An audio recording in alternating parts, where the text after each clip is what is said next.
오늘 마태복음 13장 34절에서 35절 한 목소리로 공독하겠습니다. 시작. 예수께서 이 모든 것을 비유로 우리에게 말씀하셨다. 비유가 아니고서는 아무것도 그들에게 말씀하지 않으셨다. 이것은 예언자들을 시켜서 하신 말씀을 이루려는 것이었다. 나는 내 입을 열어서 비유로 말할 터인데 창세 이래로 숨겨놓은 것을 털어놓을 것이다. 목사님 설교 말씀 듣겠습니다. 네, 올해 벚꽃은 일주일 정도 일찍 폈대요. 그래서 이렇게 벚꽃이 예쁘게 폈더라고요. 예. 그래서 제가 이게 이제 며칠 전에 새벽에 러닝을 하면서 이제 저희 집에서 쭉 뛰어가면 그 서울숲 사슴 방목장이 나오거든요. 그래가지고 한 15분 정도 뛰어가면 10분? 15분 정도 뛰면 나와서 사람이 거의 없죠. 이렇게 보기가 어렵거든요. 예, 그래서 벚꽃을 봐야 되겠다. 그래가지고 6시에 탁 입고 나가서 이렇게 찍었어요. 너무 화사하죠? 이렇게, 예. 예. 그래서 인증샷, 벚꽃 나도 봤다. 이렇게 다들 인증샷 남기더라고요. 불광천도 장난이 아니더라고요. 보니까. 안양천도 그렇고. 이렇게. 봄이 되면 사람들이 막 축제. 지금 여의도는 예전에 여의도 한번 갔다가 너무 힘들어가지고 사진을 찍으면 다 누군가가 걸리니까 여의도는 좀 힘들겠다 해서 이번에 못 갔는데 아무튼 동네마다 지금 벚꽃 축제가 열리지 않았습니까? 이 그리스도 마찬가지예요. 3, 4월이 되면 이제 축제를 여는 거죠. 이걸 디오니소스 축제라고 합니다. 3월, 4월 달에 열리는데 이 디오니스 신이 여러분들도 아시다시피 바카스라고도 하죠. 버카스 신. 그래가지고 그리스 말로는 디오니소스, 그 다음에 라틴어로는 로마 시대 때는 이제 바카스 신이라고 그러는 거죠. 그래서 우리가 바카스 있잖아요. 예. 아까 이게 여기 바카스. 예, 바카스하고 사이다를 섞어 마시더라고요. 요새 러닝하고 나서 사람들이. 이 3, 4월 달에 하는 이유가 뭐냐면 디오니소스 신을 이 주신이기도 하고 이 사람이 이제 또 생명을 관장하는 신이다. 이렇게 해가지고 이 사람을 즐겁게 해줘야 만물이 소생하고 봄이 막 역동한다. 활성화된다. 이렇게 생각을 해가지고 디오니소스 신을 즐겁게 해주어서 이 봄이 더 봄같이 느껴지도록 하려고 해서 축제를 한 거죠. 그러면 이때 그리스에서는 뭘 했냐면 비극 상영회를 했습니다. 야, 그러니까 공짜로 그냥 뮤지컬을 볼 수 있게 요즘도 이렇게 해주면 얼마나 좋을까 싶긴 해요. 그래서 어떻게 하냐면 이제 민주정이니까 부자들 중에 돈이 많은 사람들 중에 이제 코레고스라고 이 사람들한테 뭐냐면 당신들이 좀 돈도 좀 내고 이렇게 합창단도 코러스도 모집을 해가지고 근사하게 뮤지컬을 한 편씩 올려달라고 그래요. 그러면 합창단을 15명 정도를 뽑습니다. 그리고 시인들, 지금으로 따지면 이제 드라마 작가들이나 배우들을 독점할 수 있으니까 이것도 추첨을 해요. 잘하는 사람들을 추첨을 해서 이제 대본을 올립니다. 그걸 올리는데 야, 그 중에 이 그리스의 3대 작가가 있어요. 에우리피데스라든가 뭐 소포클레스라든가 아이스킬로스라든가 이런 사람이 있는데 그 중에 제일은 소포클레스. 왜 그러냐? 막장이에요. 그냥 막장을 써버리는 거야. 얼마나 막장이냐? 제가 이제 그러니까 그냥 가게가 다 뒤엉킵니다. 오이디푸스 컴플렉스란 말 들어보셨어요? 오이디푸스가 누구하고 결혼을 하죠? 자기 엄마하고 결혼하는 거예요. 엄마인지 모르고 족보가 다 뒤엉키죠. 예, 요 얘기만 잠깐 드리겠는데, 그러니까 테바이라는 그리스의 나라가 있어요. 근데 그 나라의 왕이 라이오스 왕이에요. 근데 어느 날 신탁을 받습니다. 오라클을. 네 아들이 너를 죽이고 네 아내와 결혼할 것이다. 그래서 그런 신탁을 받고 나니까 그리스 사람들은 신탁이 떨어지면 그게 반드시 이루어진다는 걸 알았어요. 그러니까 어떻게 했어요? 아이의 아내하고 잠자리를 같이 하지 않겠다. 애를 낳으면 안 되니까. 애가 날 죽일 수 있으니까. 그런데 술에 취해서 잠자리를 같이 하고 나서 아이가 생긴 거예요. 그래서 아이가 점점 커가는 걸 보니까 날 죽일 놈이네. 그래가지고 신하한테 산에 갖고 가서 죽이라고 그래요. 근데 차마 죽일 수가 없으니까 신하가 발에다 구멍을 뚫어가지고 매달아 놨는데 코린토스 왕이 그걸 보고 데려다가 키웠어요. 야, 이제 비극은 시작되는 거죠. 얘가 커가지고 이제 여행을 하다가 스핑크스 아시죠? 스핑크스.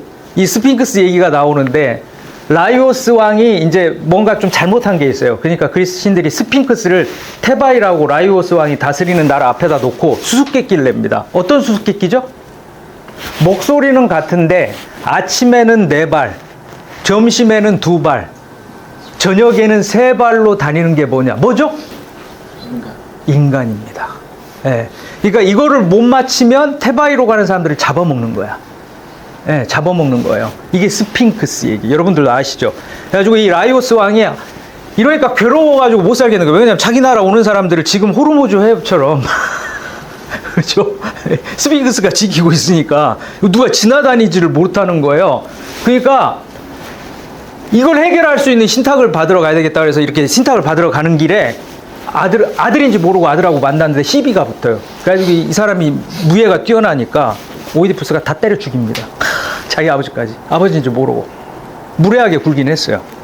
그래가지고 한 명만 살아서 도망을 가는데 여행을 하다가 스핑크스의 문제를 풀어주는 사람은 이제 왕이 죽었으니까 테바이의 왕으로 삼겠다고 그랬는데 이 오이디푸스가 이 스핑크스의 문제를 풀어요. 그래서 테바이의 왕이 됐고 테바이의 왕이 되니까 자기 엄마가 왕비잖아요. 그러니까 결혼을 한 거예요. 이해되시죠? 여기까지 제가 잘 얘기했나요? 예, 예. 그래서 이렇게 결혼을 한 거예요. 그래서 애를 낳았어요. 4명이 나옵니다. 애가 쌍둥이, 남자애들은 쌍둥이가 나와요. 근데 오이디푸스가 나중에 자기 어머니하고 결혼한 걸 알고 자기 눈을 자기가 찌릅니다. 야, 눈이 있으면 뭐하냐? 지 엄마도 못 알아보는 놈이. 그래서 눈을 찔러요. 이게 비극이죠. 이걸 소프트, 막장의 대가.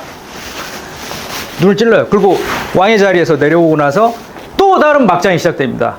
쌍둥이 형제가 번갈아 가면서 통치하기로 했는데 이 쌍둥이 동생이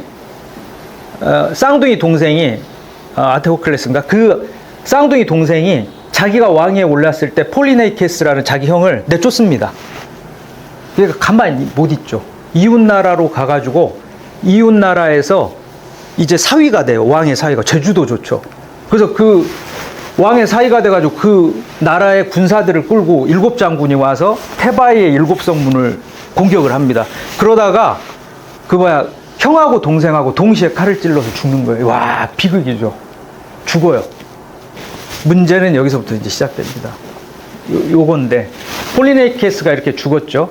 그리고 그 동생도 죽었어요. 이 한 장면을 제가 읽어보겠습니다. 근데 그 당시의 왕이 누구냐면 이게 지금 오이디푸스도 죽었잖아요. 그리고 그 다음번 오이디푸스의 2 아들도 죽었잖아요. 그러니까 누가 왕이 되냐면 크레온이 왕이 돼요. 오이디푸스의 아내였던 그 이오카스테의 동생인 크레온이 왕이 돼요. 외삼촌이죠. 외삼촌. 얘네들의 외삼촌이 왕이 되는데 시비가 붙었어요. 그래서 제가 그 대목을 읽어드리겠습니다. 안티고네, 이게 이제 안티고네인데 아까 아들 2이 있다고 그랬잖아요. 그리고 딸이 2이 있어요. 예, 사남매인데 그 중에 첫째 딸이에요. 안티고네. 조카인데 조카하고 이제 외삼촌하고 싸움이 붙은 거죠. 크레온님께서 우리 2 오라버니 가운데 한 분은 후이 장사 지내되 한 분은 장사 지내지 못하게 하셨지 보니 사람들이 말하기를 에테오클레스는, 이 쌍둥이 동생이에요. 에테오클레스는 사자들 사이에 명예를 누리시도록 그분께서 바른 법도와 관습에 따라 땅속에 묻어주셨으나 비참하게 돌아가신 폴리네이케스의 시신은 시민들에게 큰 소리로 알려 아무도 무덤 속에 감추지도 애도하지도 말고 애도도 받지 못한 채 무덤도 없이 진수성찬을 노리는 새떼의 반가운 먹이가 되도록 내버려두게 하셨대. 뭔 얘기죠? 에테오클레스는 조국을 지키기 위해서 돌아갔으니까 멋지게 명예롭게 장사를 지내는데 이 폴리네이케스는 우리나라를 쳐들어오지 않았느냐. 그러니까 얘는 짐승의 먹이가 되도록 내버려둬야 된다. 근데 여기서 이제 비극이 시작된 겁니다. 갈등이 뭐냐. 어떻게 내 친오라버니인데 짐승의 밥이 되도록 내버려 둘 수 있느냐. 천륜을 따른다면 장세를 지내줘야 된다. 이런 거죠.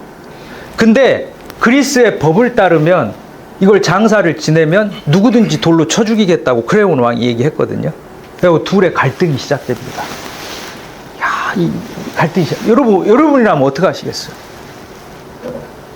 여러분이라면 어떻게 하시겠습니까? 나라의 법을 어겼어요. 근데 이건 내 집 식구야. 그러니까 이게 내버려 발가벗긴 채로 막 짐승들이 다 뜯어먹게 생겼어요. 이거 장사는 누가 지내줘야 되는데. 요 이제 싸움이 붙는 게 요 내용입니다. 이게 이제 안티고네라는 유명한 소포클레스의 대표적인 희곡이죠. 지금도 이제 드라마나 스토리들을 보면 이렇게 하면 이 사람이 힘들고, 이렇게 하면 이 사람이 힘들고, 이런 얘기들이 지금도 OTT 같은 드라마들에서 나오지 않나요? 그렇죠? 내가 죽든지 저 사람이 죽든지, 내 가족이 다치든지 저 사람 가족이 다치든지, 이렇게 해도 이렇게 해도 어렵고 저렇게 해도 어려운, 이런 어려운 이 갈등들이 이야기 속에 있잖아요. 예, 나중에 이걸 보시면은 이제 어떻게 되는지 나중에 이제 보시면 굉장히 이 드라마가 박진감이 있습니다. 오늘 성경 본문을 우리가 같이 읽었는데, 성경 본문도 이야기로 되어 있는 경우들이 많아요. 예수님께서 오늘 앞에 저희들이 성경 말씀 읽지 않았습니까? 예수님은요, 다 이야기로 얘기하셨어요. 그래서 오늘 이야기를 13장, 마태복음 13장인데 아까 읽었던 본문하고 연결되는 겁니다. 그 이야기를 두 가지 보고 오늘 마무리하려고 하는데, 한번 읽어볼까요? 시작. 하늘나라는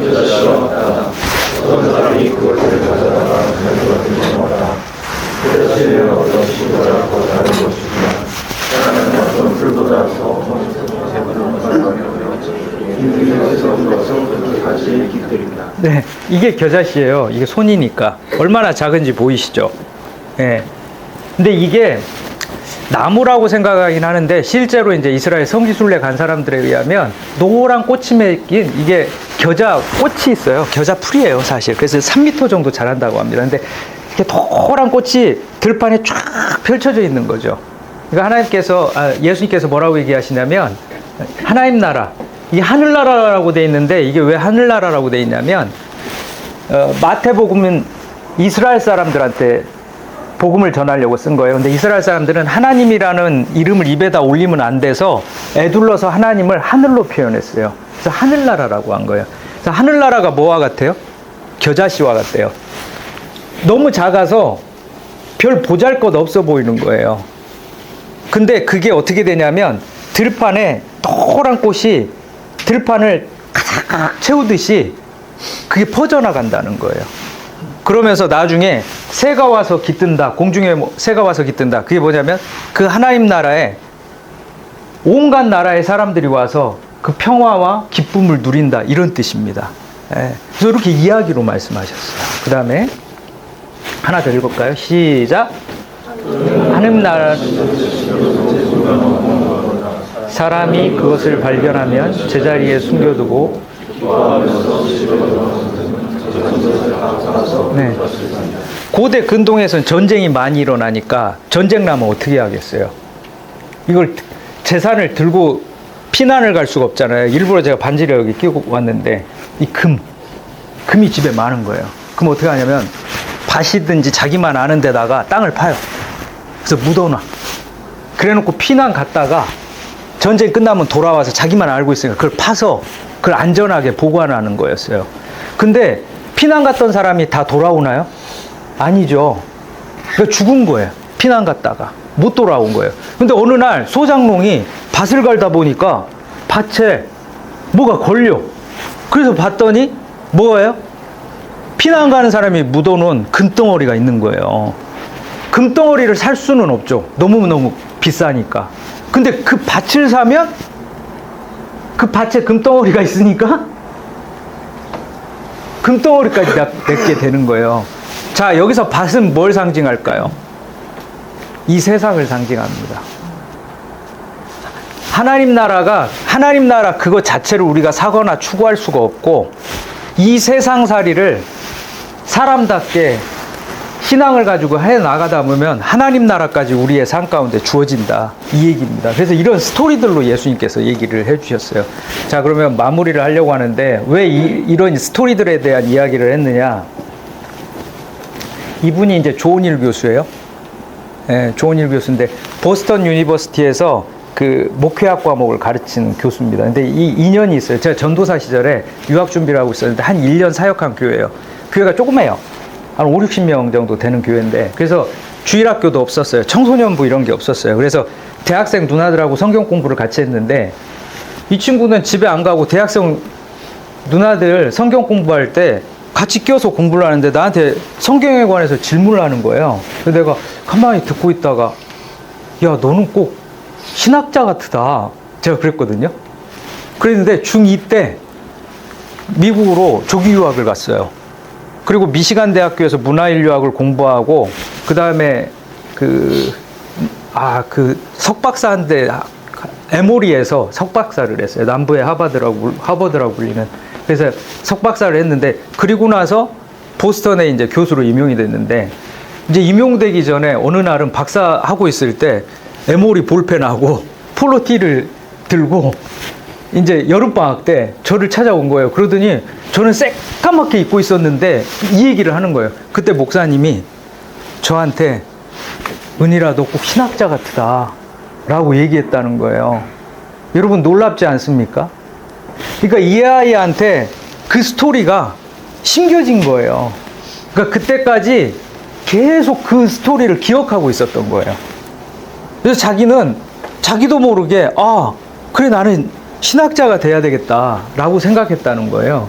그래서 그렇게 왔는데 요번에 숨심삼이라고 목회자 컨퍼런스가 있는데 그래서 제가 강사로 요번에 연세대학교에 그 초빙 교수로 와서 강의를 하고 있거든요. 1년 동안. 그래서 이렇게 사진을 찍었습니다. 요걸 한번 읽어볼게요. 시작. 누군가가 나를 이해하려면 나의 이야기를 알아야 한다. 왜냐하면 나의 이야기가 곧 나의 정체성을 형성하기 때문이다. 그리고 내가 내 삶의 의미를 이해하고자 한다면 나 또한 나 자신의 이야기를 이해해야 한다. 예. 아까 안티고네 얘기를 했죠. 여러분 그리스 사람들은 민주정이 발달한 이유가 뭐냐면 이거예요. 내가 아무리 왕이라도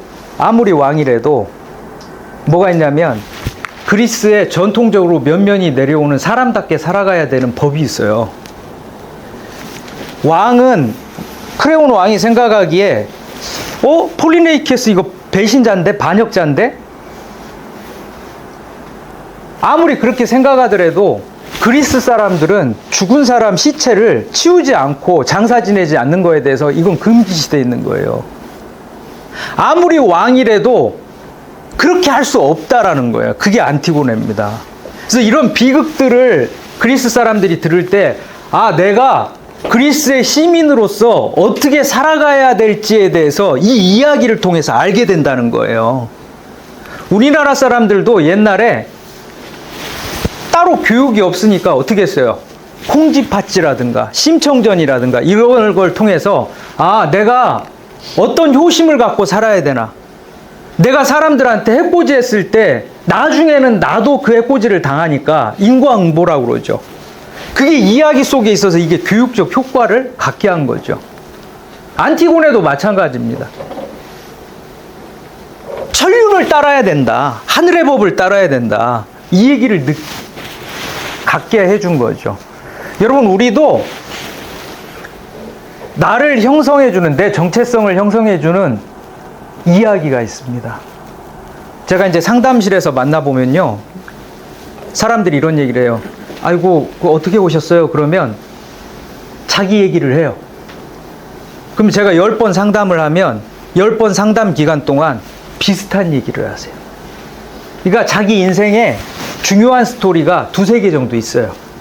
그러면 그 스토리에서 중요한 주제들이 있어요. 최근에 어떤 사업하시는 분들하고 제가 이런 상담을 했는데 그분이 중요한 주제가 2-3개 스토리인데 중요한 주제가 이거예요. 의리예요.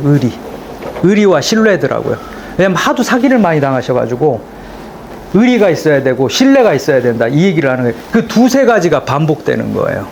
예. 여러분 우리 인생에 있어서 이야기가 있다는 겁니다.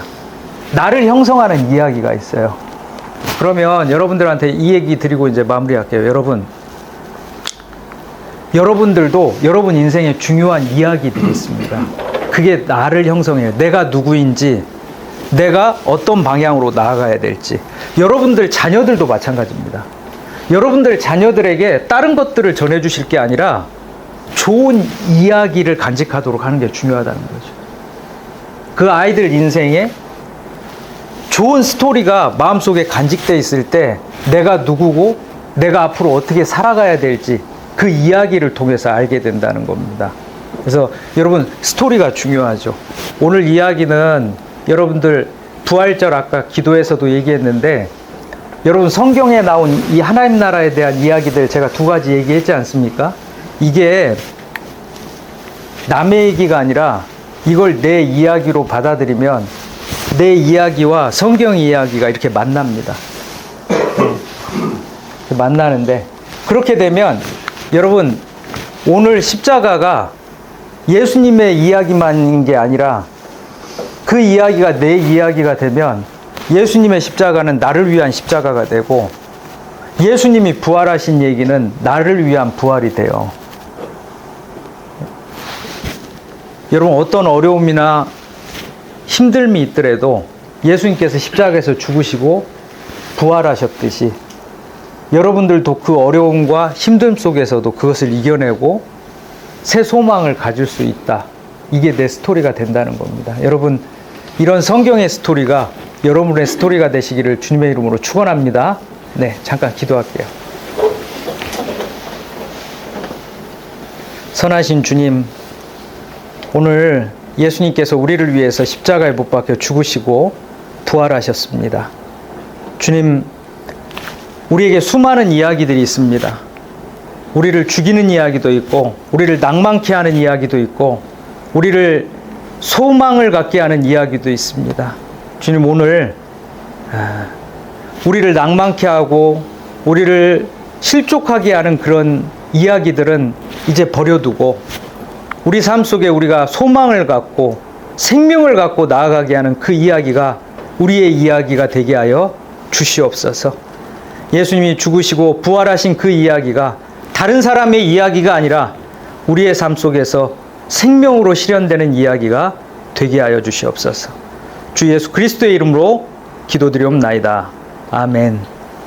이제는 우리 구주 예수 그리스도의 은혜와 하나님의 사랑과 성령의 교통하심이 오늘 참된 생명의 이야기를 가슴에 품고 살아가고자 원하는 모든 하치의 임직원들 위해 이제로부터 영원까지 함께 있을지어다. 아멘.